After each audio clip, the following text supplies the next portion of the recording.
All right. So just a couple quick reminders. If you need to turn in corrections for the acceleration lab, then make sure you're getting that taken care of by next Tuesday before we start Thanksgiving break. And then if you didn't read readings 1 and 2 last time, make sure you're getting that done.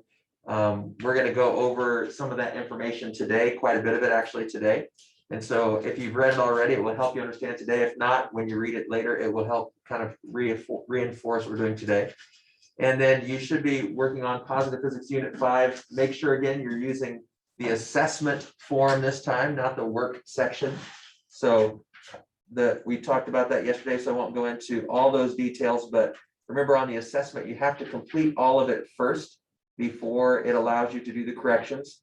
So you'll need to make sure you click check answers for every question. That's one thing I don't know if I mentioned yesterday. On the assessment, after a question, if you click check answers, it saves your work. If you just look at it and don't click check answers, when you come back, often it changes the question. And so you want to make sure you click check answers anytime you're done with one of the questions. You can jump all over, you don't have to do them in order.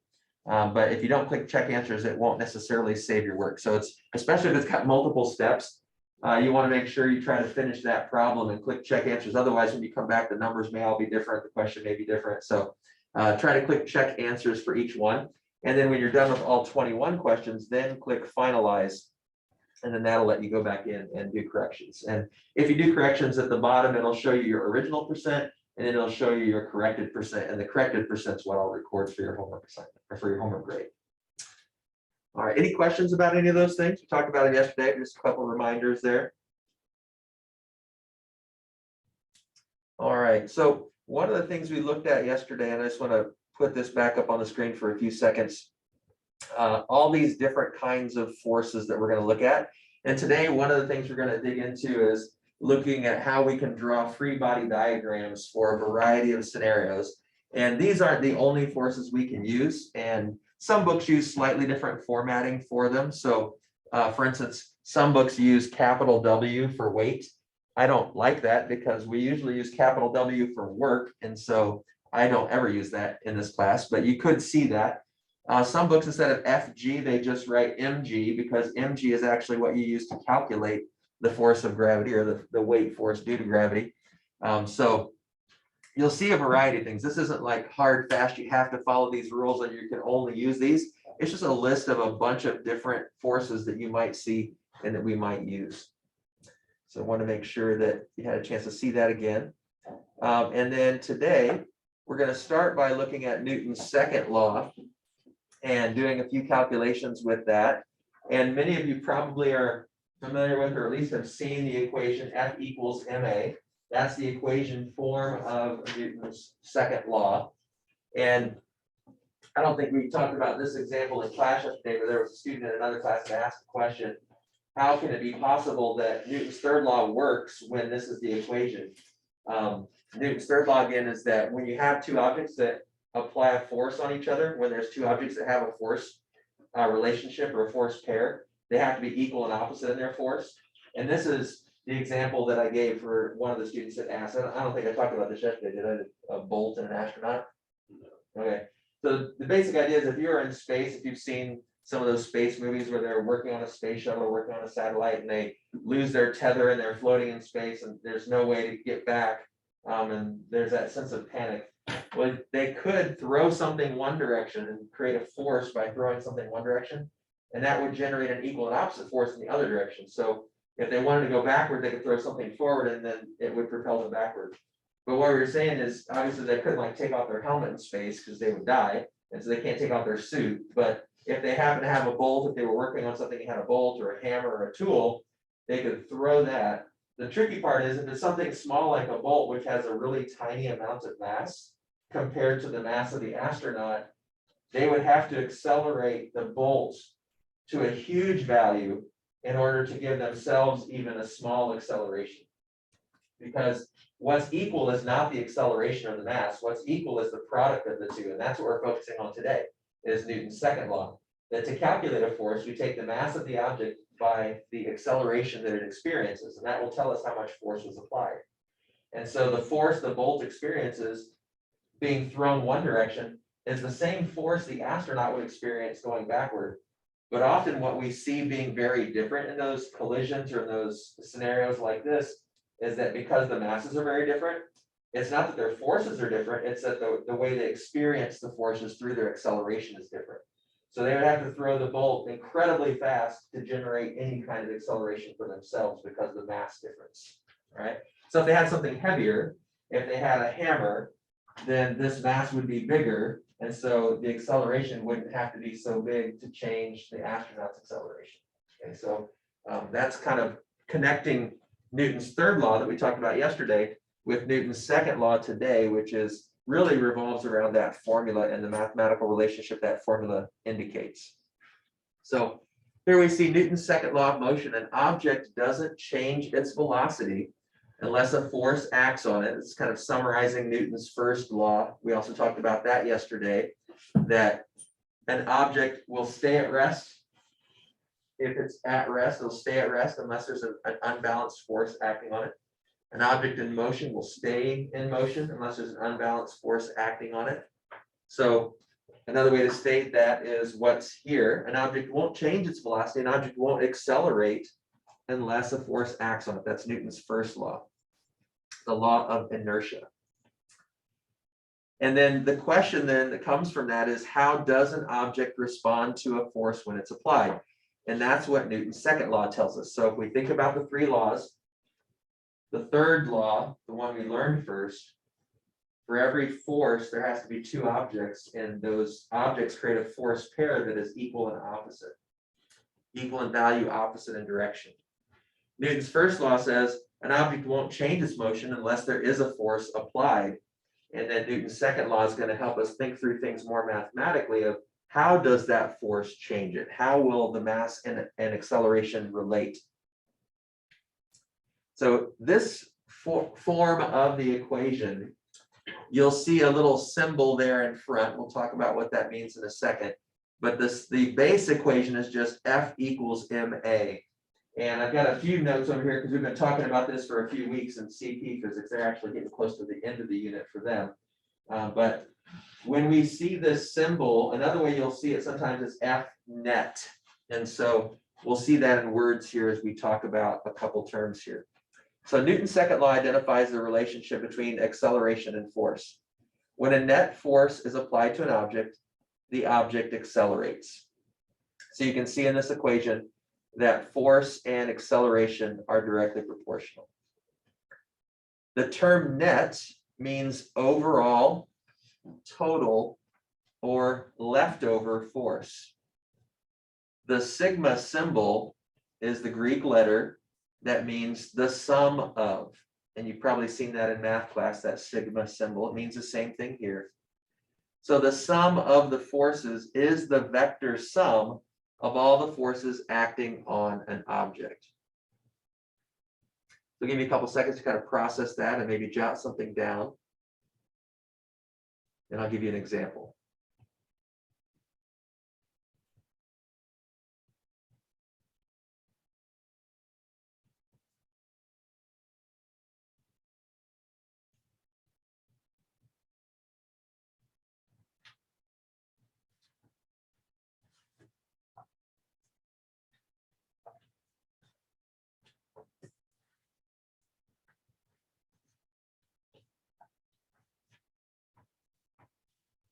All right, so I'm going to kind of connect not only this, but also what we're going to be doing later today in this lesson on free body diagrams. So if this box, if I want to move it across the table, I have to overcome the friction between the box and the table. If I just push gently, it doesn't go anywhere. I have to push hard enough to overcome the friction. And so right now it's at rest. If I want it to change its motion, if I want it to not be at rest, I have to apply a force. That's Newton's first law. The harder a force I apply, the more it accelerates. That's Newton's second law. Newton's third law says if I push with 5 newtons of force, the box pushes back against me with 5 newtons of force. Okay, so that's the third law. All those things can be described in this scenario. But what we talked about with net force, we're going to draw our first example of a free body diagram here with this scenario of the box sitting on the table and me pushing it. All right, so a free body diagram illustrates the forces on an object.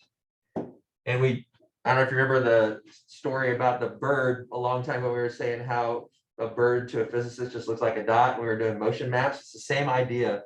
We're going to just use that box and we're just going to draw it as a dot. That's our box. And the different forces acting on that box would be the force of gravity, which we can call the weight of the box. Not the mass, but the weight of the box. And that would be down because the Earth's gravitational force field pulls it straight towards the center of the Earth. But the table is providing an upward force. Anybody remember what we called that yesterday? Since it's perpendicular to the surface of the table. Just normal. Normal force, right. And so we usually abbreviate that F capital N, standing for normal force because it's perpendicular to the table. Now, we know that those two forces have to be balanced because the box isn't rising up or falling down. It's just sitting still vertically. Even when I'm pushing it, it was not raising or falling vertically. So to indicate that, we can use little congruency markers to show, oh, those two vertical forces they are not a force pair because we're talking about multiple things here. We're talking about the table, we're talking about the box, and we're talking about the Earth. A force pair, we can only think about two things at a time. This is actually three things. The Earth creates the gravity on the box and the table provides a normal force on the box. That's three objects. So this is not a Newton's third law pair. This is just actually three objects in relationship and how they affect the box. But then I pushed the box. So we could call it a push force or an applied force. I'll just call it a push force. And then there was friction resisting that. So if I didn't push hard enough, it didn't go anywhere. But if I pushed hard enough, it would start to slide. And if I push harder, it would slide faster, right? But there was some resistance to that. And when I pushed hard enough, it moved. So the friction that was there, once I started getting it to accelerate and move, the friction was less than the amount of push that I was giving. That way I could get it to go from rest to actually start moving. And so this is what we would call a free body diagram, where we've represented the object that we're thinking about, the box, as a dot, and we draw the different forces acting on that box in a particular scenario. When we draw a free body diagram, it is just at a moment in time. It's when I'm pushing it and it's accelerating, when I got it to go from rest to being moving, that's what it looked like. There was the weight of the box caused by the gravitational force field of the Earth, the normal force on the box caused by the table, the push force on the box caused by me, and the friction force on the box caused by the surface of the table. Okay, so there were four different things and five, I think, different objects. You see the Earth, the table, the Earth, the table, me, and the box. So four different objects because the table caused two of them. So when we talk about this term down here, net, whoops, let me get back to my marker. We talk about this term down here, net, or when we talk about this phrase, the sum of, we're thinking about how those forces balance or don't balance. So vertically, they balance because we've got a certain amount of vertical upward force that's balanced out with a certain amount of vertical downward force. So vertically, we could say the vertical force net is 0 newtons. And we measure force in newtons. We're going to look at that here in a minute, where that comes from. But vertically, there is no net force, right? It's just balanced vertically. But is the net force horizontally 0 if I'm accelerating it? No, if it's accelerating, there has to be a net force. And so when I get it to go, let's say I'm pushing it with 12 newtons of push force, but there's 2 newtons of friction. What's the net?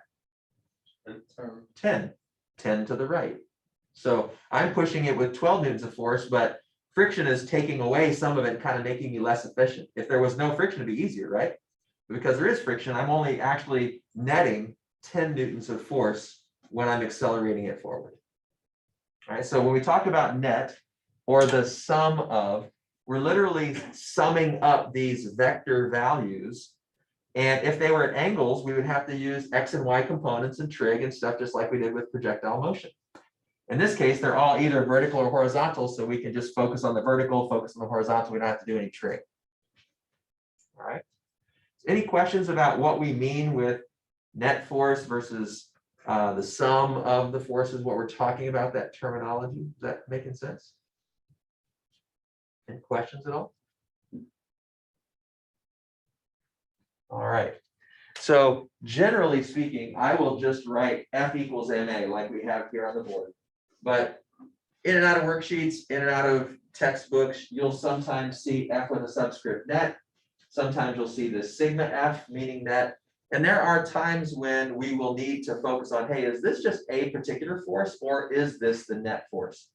Because if we're only looking at the push force, that's not a net, that's just one element, right? The net is all of them considered together. So sometimes it is kind of important to indicate, are we talking about one of these forces or are we talking about the net of the whole system? Okay, so either way, we can use that equation, but technically this equation is telling us the net force. All right. Go ahead and get rid of the ink there on that slide. All right, so the way that Newton's law is stated in words has to do with the proportionality of force to both the acceleration and the mass. And the way you'll generally see it explained in a physics book is solving the equation for acceleration and then relating everything that way. And so you would say the acceleration of an object is directly proportional to the net force that acts on the object. So as the force acting on an object is increased, the acceleration would also increase. On the other hand, the acceleration of an object is inversely proportional to the mass of the object. So as the mass of the object is increased, the acceleration of the object will be decreased if the force is constant.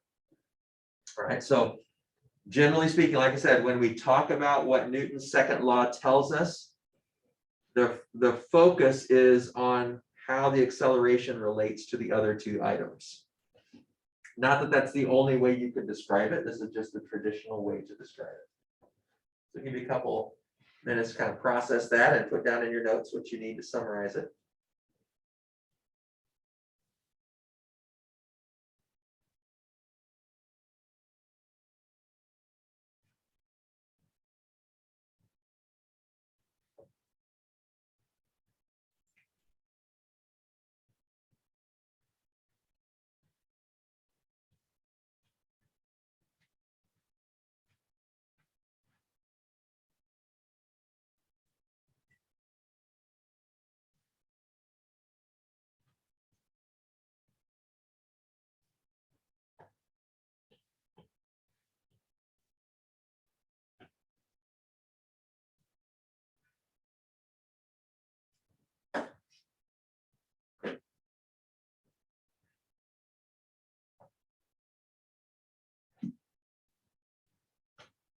So if the force gets doubled, what happens to the acceleration?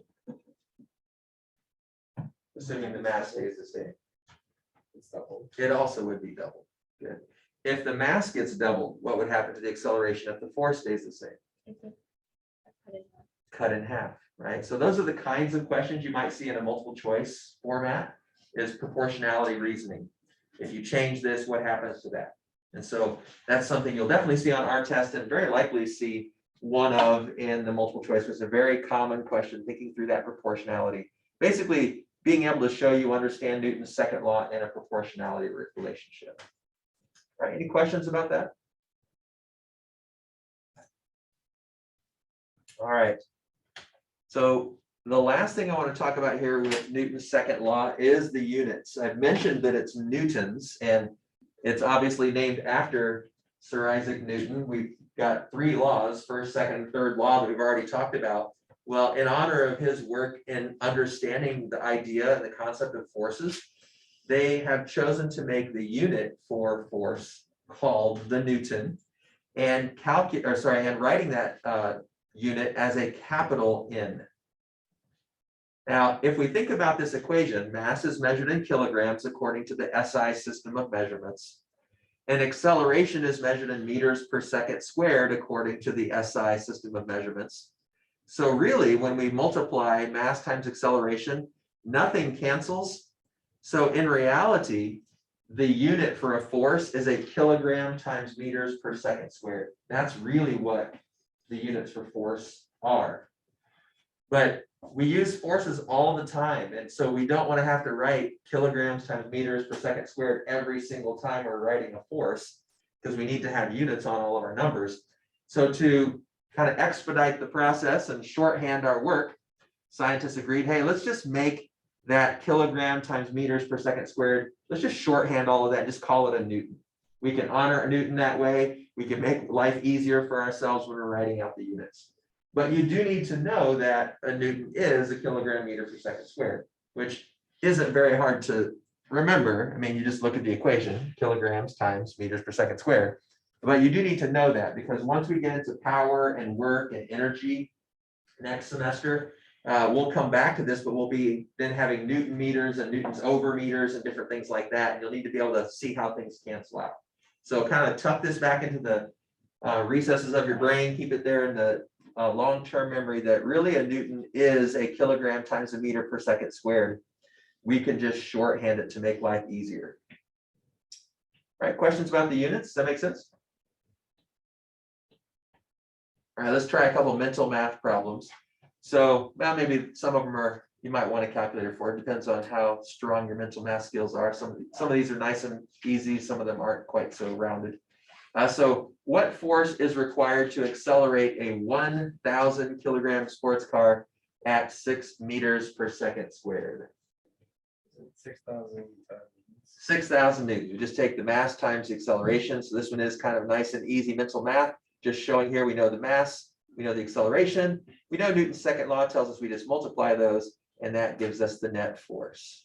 Now, there may be lots of forces acting on this car. There could be friction, there could be air resistance, there's the force of the engine turning the tires, there's all kinds of forces, but overall, all of those forces would sum up to 6,000 newtons if this is what the car is actually doing. If the car is a 1,000 kilogram car and it's accelerating at this rate, then in net, 6,000 newtons of force had to be applied.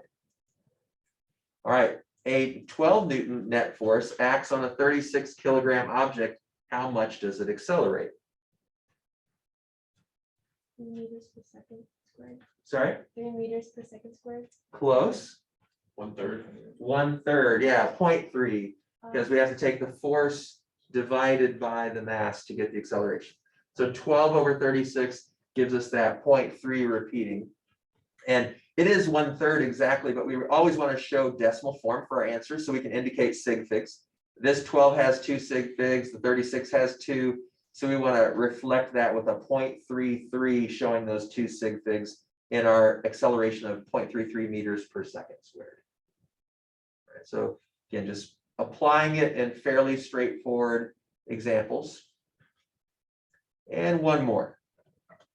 If you're starting to get used to the way they ask questions in this curriculum, you can probably predict what they're going to ask you to figure out this time. So we got electric model train is accelerated at a rate of 8 meters per second squared by a force of 12 newtons. What is the mass of the train? So just ask you to find the third item here.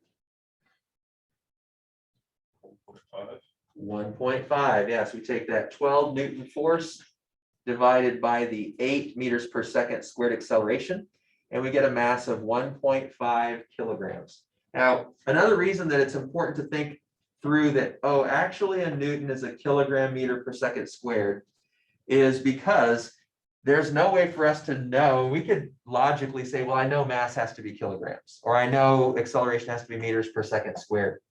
But there's no way for us to just see that when it's newtons.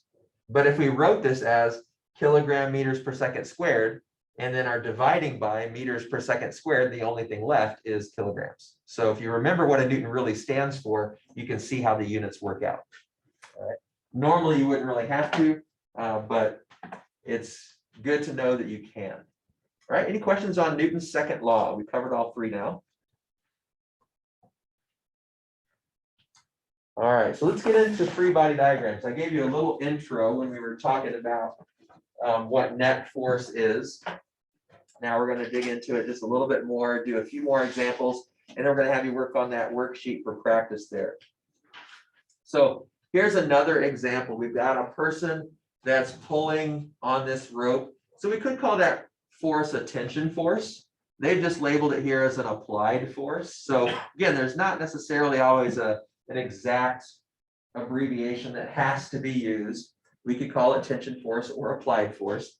They've showed that this gentleman's pulling with 800 newtons of force. And then the weight of this crate is 500 newtons. And it's not lifting or falling. So that means the normal force that the ground is supplying underneath it must also be 500 newtons so that the crate doesn't rise or fall. And then there's some friction. And they're saying here in this case, they've determined that the friction force is 200 newtons. So what's the net force?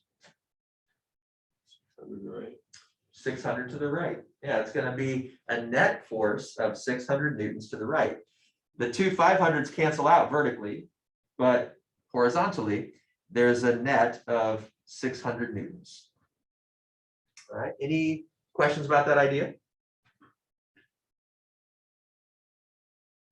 All right, I want to see if you can brainstorm here with me before we look at our next examples.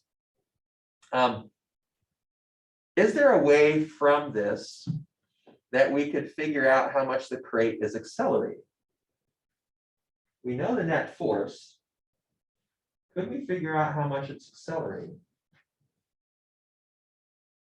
Can we just use the D500N and represent that as the mass of it, which is gravity, and then just multiply that, or like create the equation to make it equal to the net force to find acceleration?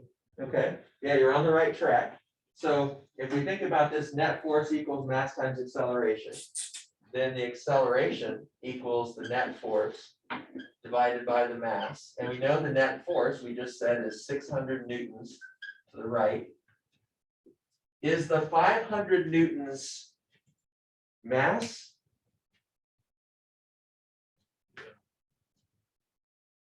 What do we measure mass in?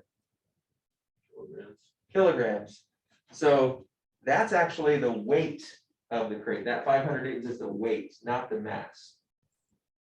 But we can find the mass from that. Anybody have any idea how we could find the mass from that 500 newtons?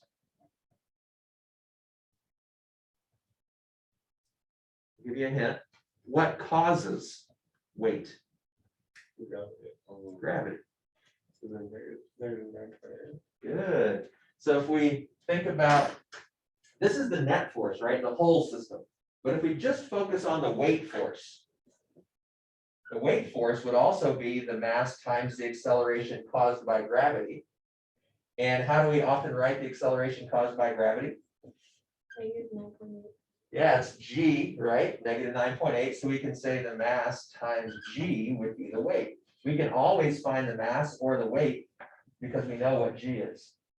So since the weight is 500 newtons, the mass times 9.8 meters per second squared, we can just divide 500 by 9.8 and get the mass. Now let's just keep it easy for ourselves mathematically. And instead of using the more precise 9.8, let's just make that 10, because College Board even says you can use 10 if you want.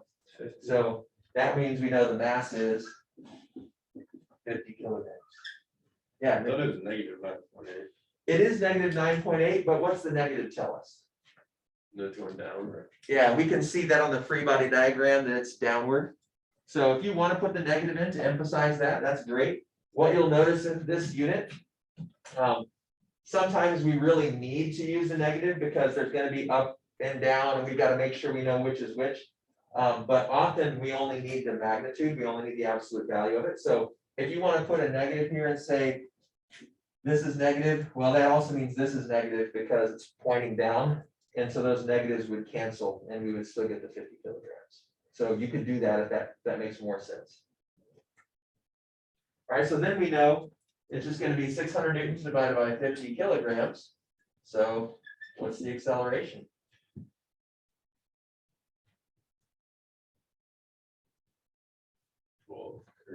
Yep, 12. And the units? Meters per second squared. This is kind of how you're going to be piecing things together using free body diagrams, using information that's given, trying to look, okay, what cancels, what doesn't cancel, what's the next? Okay, now I know a net force equation. Can I find anything else that's going to help me out here? Well, understanding what weight means, I can figure out what the mass is, and then I can go back and plug that in. And it's a puzzle, you know, just like the projectile motion and some of the other problems we've solved this semester have been puzzles. You know, you have to figure out how can I use the different things I'm learning to piece them together. And that's what you're going to be doing with forces. Knowing that equation, thinking through weight, piecing the pieces together. All right, any questions on that? Wasn't actually planning on going over that, but I think it's a good connection to what we were talking about with Newton's second law and also force free body diagrams. Yeah, Are Rick. we not gonna need to know how to do that? Yeah, you will. You'll actually need to know how to do that and much more. I just wasn't necessarily planning on introducing it today. Oh, So I was actually going to wait until tomorrow or Thursday, but little preview, get you a head start.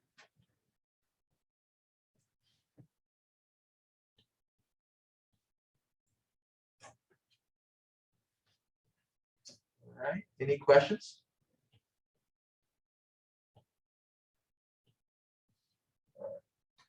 So when you're drawing a free body diagram, I wouldn't necessarily write down these rules, but just kind of think through them. But if you want to, you can, or you can take a picture. This is also on axis, but the basic steps when you write a free body diagram, you're going to just pick one object to analyze. And there's going to be often multiple objects, but you can only draw a free body diagram for one thing at a time. So in that previous example, the one thing was the crate. We could have drawn a free body diagram for the person, but in that situation, we were drawing it for the crate. If you just pick one object, that's going to be your dot. Now, in the notes today, sometimes they draw literally a dot, which is how I usually do it. I think it's easier to see, and that's a little more traditional. Sometimes they draw it as a box. I think when you start drawing it as a box, it can lead to some confusion for certain more complicated situations. So I wouldn't necessarily recommend it, but it's an accepted form. Then you're going to draw an arrow to represent each force acting on that object, and then label it with what type of force is it. Is it a weight force? Is it normal force? Is it tension, friction? What is it? You're going to give each force some kind of a label, usually using F with a subscript to indicate what type of force is it. And then you're going to make sure that the arrow's tail always starts at the dot or the box and points in the direction that it is being applied with a relative length matching the magnitude. So really nothing new here. It's basically what we were doing with motion maps, but now with forces. And with motion maps, I told you, hey, you're never actually going to have to do motion maps. You just have to be able to interpret them on the actual exam. This is not that way. You will often be asked to draw free body diagrams on the actual exam. And so this is something that we'll spend a lot of time on. You'll never get away from this one. So we did motion maps to kind of get you comfortable with it, help you know both sides of it. And now we're like, okay, that's good. Now just make sure you can interpret them. You aren't going to have to draw them anymore. That's not true for this. You'll have to draw these all the time on the exam. Often it is one part of a free body, or sorry, one part of a free response question. So those are the steps. Any questions about those steps? All right, so let's apply them with a few scenarios here. So our first scenario, we've got a book sitting on a table, just sitting there. All right, so what are the forces on this? We're going to focus on the book. Yeah, Ricky? the weight of the book. Okay. The weight of the book. Anything else? Maybe the table pushing up on the book. Yeah, the table has to be supporting it, otherwise the weight would cause it to fall to the ground, and it's not. So we know there's the weight that's pulling down, and we know there's the table pushing up.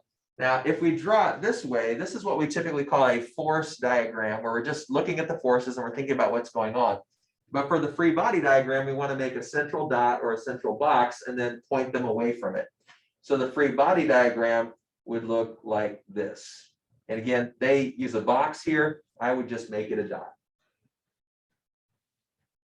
And they've used the whole abbreviation norm. I usually just use capital N. That's more common in textbooks.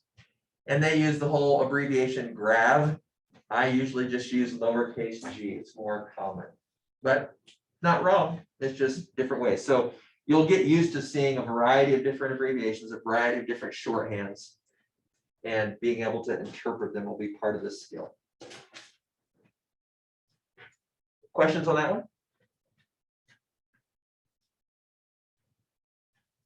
All right.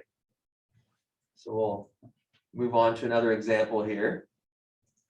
In this example, we've got an egg that has fallen out of the nest. All right, so in this case, what are the forces acting on the egg? Acceleration, gravity. Yeah, gravity is going to be causing it to accelerate downward. Force coming like that, which is the gravity. Air resistance going the other way. Yeah, there might be a little bit of air resistance. Would you consider, do you think the air resistance is going to slow this down very much?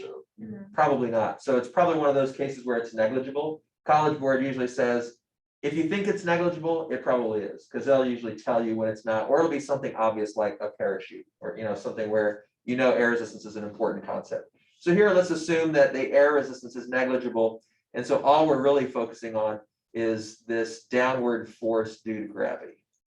All right, let's get this up so you can see it better. And so that's kind of a force diagram, just kind of thinking through what's going on. Our free body diagram, then, we either use our box or our dot. Again, they use a box. I prefer just to use a dot, but that is all it would be. Just there's one force. So the net force is just the weight. All right, questions on that one? All right, next up, we've got, have you guys seen those flying squirrels before? So this isn't a traditional typical squirrel. This is one of those flying squirrels. So when it jumps, it's got like those big flaps of skin, acts kind of like a glider or a parachute thing. So this one, we will need to think about air resistance because that's part of what keeps it and lets it kind of glide through the air a little bit. So what are the forces on the squirrel? The gravity going downwards, and air resistance going upwards. Good. So our free body diagram is going to go back to having two now, because now air resistance would be a little bit more important. If it's one of those flying squirrels, then yeah, that air resistance under the skin flaps and its arms are going to keep it gliding a little bit more. All right. Just a couple more examples here to get us thinking through. A rightward force is applied to a book at rest in order to move it across a desk. Consider friction forces, but neglect air resistance. So how many forces on this book?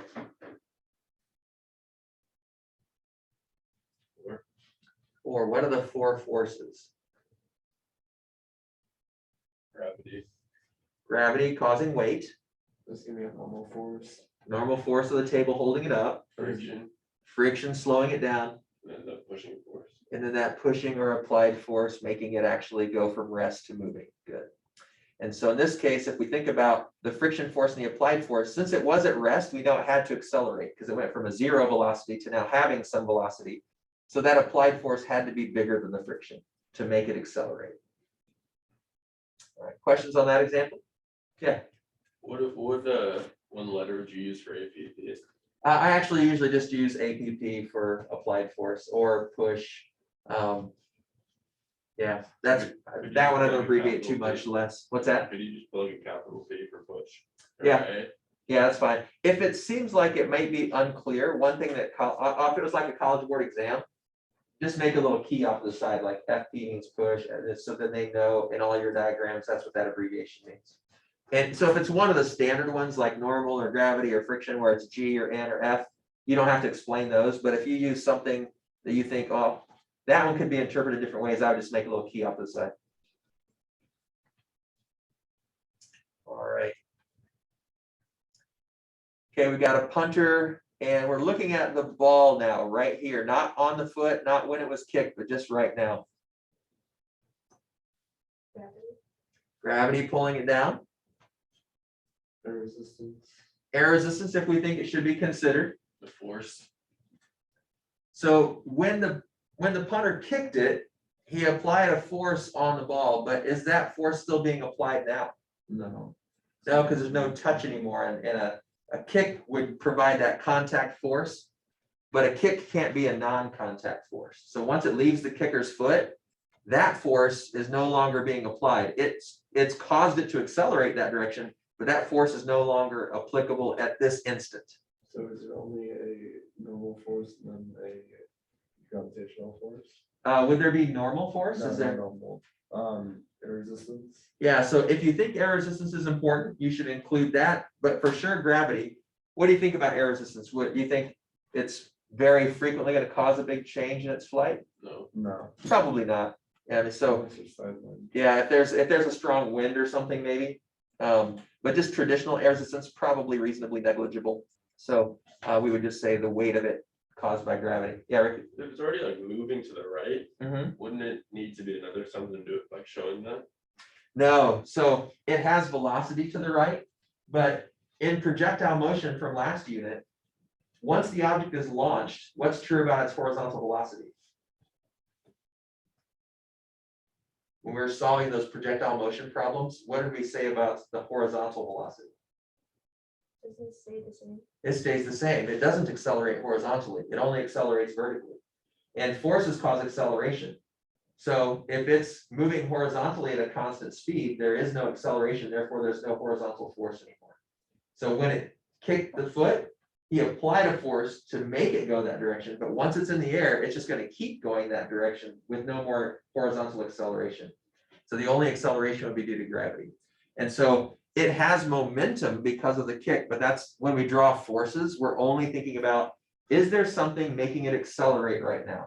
And gravity would be the only thing making it accelerate right now. Unless we're going to consider air resistance, which we could, but typically won't. Okay, does that make sense? That help kind of.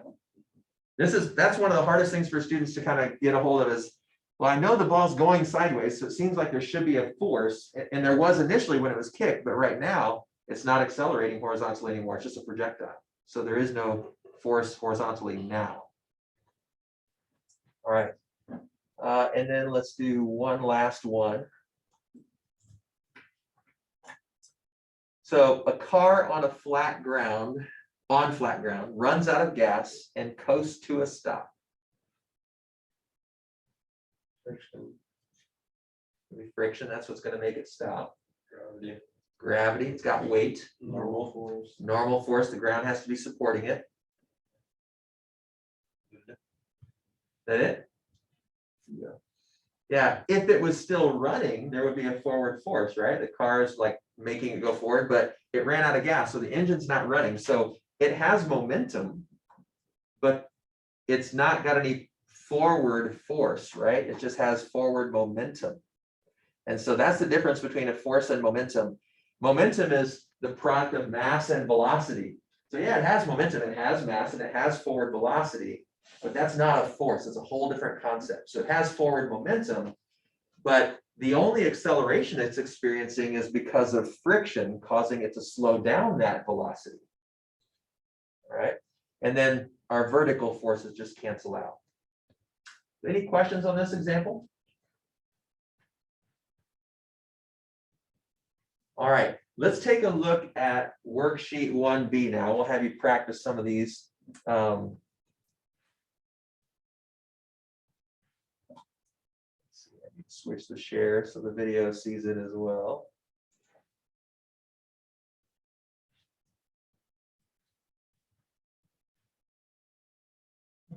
Yeah, that one. All right, we're going to look at the first example here. Now, in the directions, it says, in each of the following situations, represent the object as a particle, as a dot. You could use a box, but I just think it's easier if you just make it a simple dot. Sketch all the forces acting on the object. Make the length of each vector represent the magnitude of the force. Also use congruency marks to indicate which vectors are equal in magnitude. Except for number 6 and number 10, assume that the delta V is 0. Okay, so what is that last several words there? Assume that delta V equals 0. What is that saying, kind of almost in code? Still, It's not necessarily staying still. There's no force applied to it. oh, there's no acceleration. There's no acceleration. So does that mean there are no forces? No. It just means they're all Same. balanced, right? So all the horizontal ones balance each other out, all the vertical ones balance each other out. So there are going to be forces, but they have to balance each other out. So except for 6 and 10, on 6 and 10, we're saying there is a change of velocity. So another way to say that is there is an,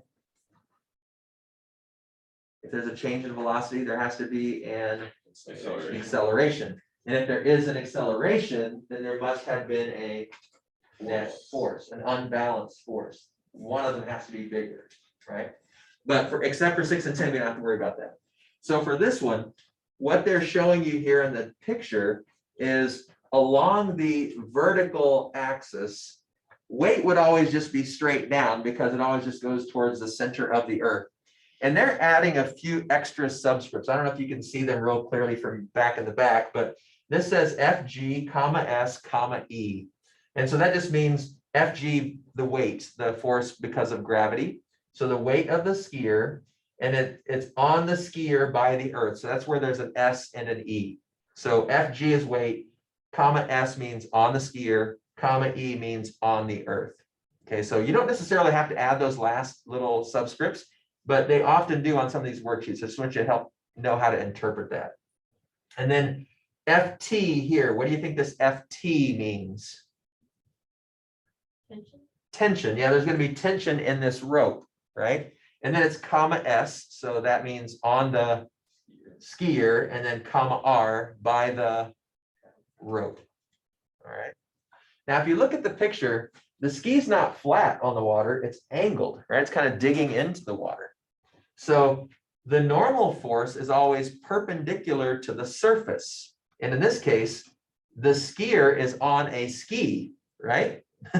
So the surface that the skier is on is angled. So the normal force has to be angled because it's always perpendicular to the surface the object is on. And the dot is our skier. So we got the weight of the skier by the earth, the tension pulling the skier by the rope, and the normal force on the skier by the ski in the water. Now they've used W for the water, even though I think technically it's the ski, because it would probably be confusing to just have comma S. So they just made it water, but it's really the ski that the skier is on, right? Now they've asked us to put congruency markers. And again, in the back of the room, I don't know how easy it's going to be able to see these markings, but if there's no delta V, there's no acceleration. That means right now the skier is moving at a constant velocity. The skier is not speeding up. The skier is not slowing down. The skier is not changing direction, just kind of cruising along at a steady speed. All right. So even though there are all these forces, they have to all be balanced out. So this normal force is at an angle, meaning there's some vertical component to it and there's some horizontal component to it, just like projectile motion when we broke velocity into vertical and horizontal velocities. Now we're going to break forces into vertical and horizontal forces whenever they're at an angle like this. So this X component of the normal force has to be equal to the tension in the rope. If they weren't, the skier would have to be either speeding up or slowing down. But since it says the skier is not speeding up or slowing down, this tension in terms of its length and magnitude needs to be equal to the X component of that normal force, because part of that ski is pushing back and part of that ski is pushing up. We have to account for both. All right. Now, the skier is also not flying up into the sky or digging down into the water, so the vertical parts have to balance out as well. So the vertical component of this normal force, the lifting part of this normal force, has to equal the weight of the skier. Otherwise, the skier would fly into the air or sink into the water. So whenever we have an angled force, we have to break it into components, just like we did with velocity in our previous unit. And then when we think about the forces being balanced, we have to think about breaking it down, just like we did in velocity. We made a column for vertical and we made a column for horizontal. Same kind of mentality here. How am I canceling out everything vertically? How am I canceling everything out horizontally? It doesn't mean there are no forces. It just means there's no net force. They all balance out. And then over here, they've written net force equations. So again, probably in the back of the room, may be hard to see, but it says Fn, what's the N stand for? Normal. So it says Fn vert. So pretty clear, the vertical part of the normal force equals Fg. And then another equation is to say Ft to the right.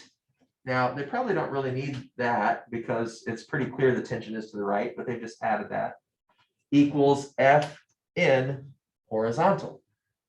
So that's putting what we're seeing in the picture there into an equation. And I would challenge you to try to do the equations today as well, because that's going to be a big step in what we start doing soon. Okay, right now we're just kind of thinking through the diagrams, but these equations are going to be key for solving problems that we're going to be getting to next week. All right, so I would say for sure get the diagram, try to figure out what's congruent, what's balanced, and then try to write these little congruency or balanced force equations to show, hey, these would have to be equal and these would have to be equal. That's going to be great practice for the things we do next week. All right, questions on this first example? Yeah, Rick? We need to have like all the different labels, like I was taking combos much next to them. You don't have to have all the commas with the like what's feeling it and what's causing it. Just make sure that you have like tension or Oh, yeah. normal, yeah. So, but you don't have to have all the extra. If you want to, you can, but you don't have to. Any other questions about that? All right, I'd like you to try to go through and get as many of these done as you can. We'll give you about, well, actually, you know what? Since we have half the class going today, let's just have you work on getting it done. And when you're done, you're done. And if you have extra time, you can just work on positive physics or lab corrections or whatever.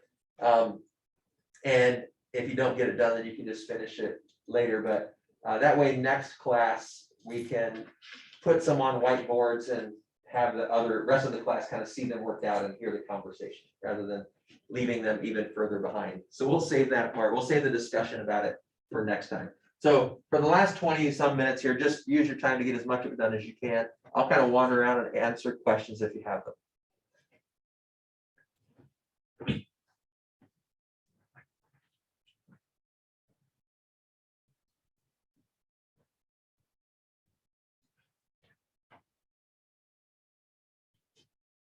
Mr. One, can I have some of this one? Yeah. Because I have 3 of them, I just don't know the full one. All right.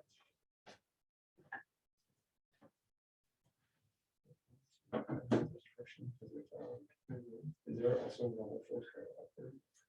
Since this is being pulled, I don't know if you've ever pulled stuff like that, but if you pull too hard upward, it's going to lift off the ground, right? So that means the ground doesn't actually have to support as much.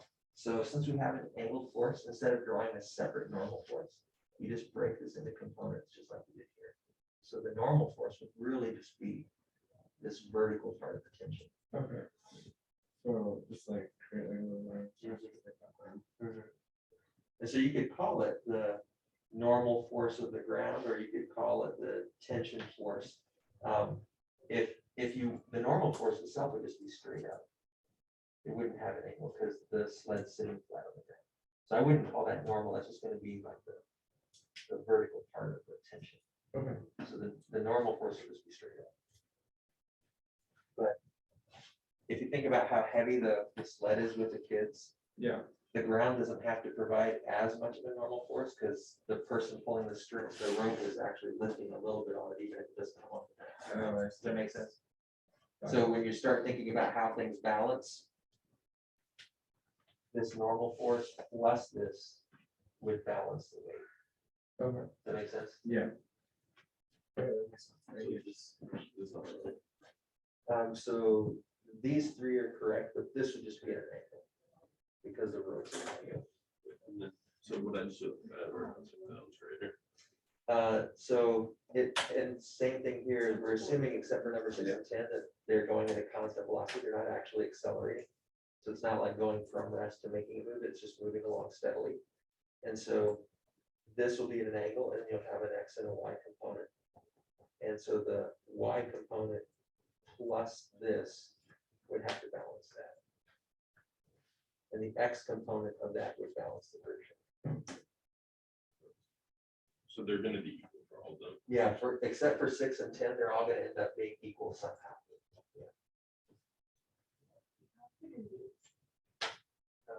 You're just trying to show what the things would be equal. So this, if you call this the vertical normal force, you just say vertical normal force equals the weight, because those are the two that are congruent. So for this one, Mhm.